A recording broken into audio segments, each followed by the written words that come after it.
Hello guys, नमस्ते।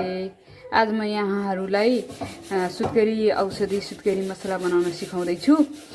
अनि आज चाहिँ मैले लिएको छु यो चाहिँ ज्वानो, यति मैले सौँफ, नेपाली सौँफ, अनि यो चाहिँ तिल, सेतो तिल, अनि यो चाहिँ चम्सुर, अनि यो चाहिँ मेथी, अनि यसमा चाहिँ छ हाम्रो मरिच, ल्वाङ, अनि अलैँची, कालो र हरियो, अनि सौँठ। ये सारा चीज मैं यसको चाहिँ एकपल्ट फ्राई गरेर राखेको छु। अब यसलाई पिस्न बाँकी छ।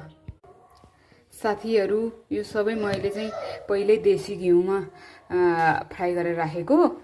यो अलमोन्ड्स भयो, यो काजु भयो, यो नरिवल भयो,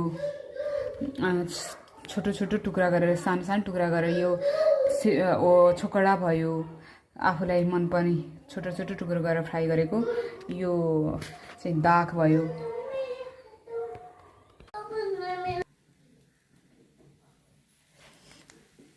सुँगी नरिवल गुरेको, अनि गुद, यहाँ दुध पाकिरहेको छ, यता घिउ।